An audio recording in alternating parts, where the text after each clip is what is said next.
இந்த வீடியோக்குள்ள போறதுக்கு முன்னாடி நம்ம சேனலை சப்ஸ்கிரைப் பண்ணாதவங்க சப்ஸ்கிரைப் பண்ணிடுங்க, பக்கத்துல இருக்க பெல் பட்டனையும் கிளிக் பண்ணிக்கோங்க.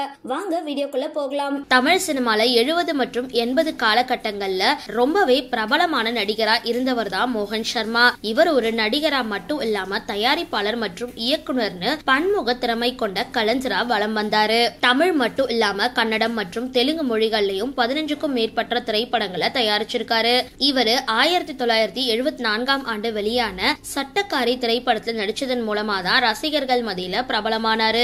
இந்த படத்துல நடிச்ச அப்புறம் சக நடிகைய லட்சுமிய காதலிச்சு 1975ஆம் ஆண்டு திருமணம் செஞ்சுக்கிட்டாரு.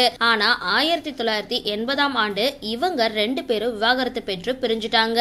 அதுக்கப்புறம் இவரு 1982ஆம் ஆண்டு மறுமணம் செஞ்சுக்கிட்ட நிலையில 2வது திருமணத்தின் மூலமா ஒரு மகனை பெற்றெடுத்தாரு. அதுக்கப்புறம் அவர் விவாகரத்து செஞ்சு சென்னையில இருக்கிற பரதநாட்டிய நடன கலைஞரான சாந்திய 3வது முறையா திருமணம் செஞ்சுக்கிட்டாரு. தற்பொழுது இவர் சினிமாவில இருந்து விலகி இருக்கிற நிலையில சமீபத்துல கொடுத்திருக்க பேட்டியில லட்சுமி கூட காதல் மலர்ந்த கதை குறித்து பேசியிருக்காரு.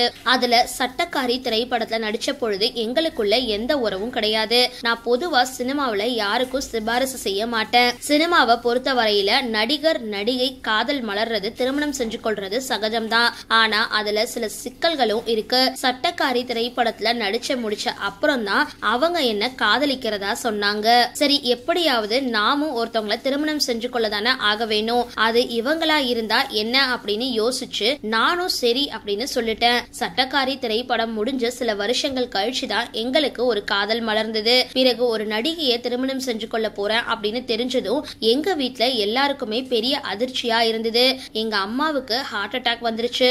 அதுக்கப்புறம் ஹாஸ்பிட்டல்ல அனுமதிக்க சிகிச்சை எல்லாம் செஞ்சு அதுவே பெரிய பிரச்சனையா மாறி இருந்தது. அதுக்கப்புறம் ஒரு வழியா எங்க வீட்டுல எல்லாருமே சம்மதிச்சாங்க.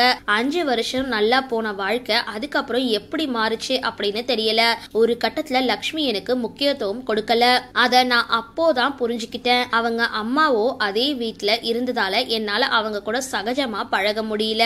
எனக்கு அவங்க எந்த இடத்துலயுமே முக்கியத்துவம் கொடுக்கல அப்படின்றத அப்போ புரிஞ்சுக்கிட்டு அந்த இடத்துல இருந்து அப்படியே நடந்துட்டேன். அதுக்கப்புறம் விவாகரத்து பெற்று பிரிஞ்சோம் அப்படின்னு மோகன் சர்மா அந்த பேட்டியில பேசியிருக்காரு. சரி, இந்த வீடியோ பத்தின உங்களோட கருத்துக்களை கீழே கமெண்ட் பாக்ஸ்ல போஸ்ட் பண்ணுங்க. வீடியோ பிடிச்சிருந்தா லைக் பண்ணுங்க, ஷேர் பண்ணுங்க, மறக்காம டிபி காபி சேனலை சப்ஸ்கிரைப் பண்ணுங்க.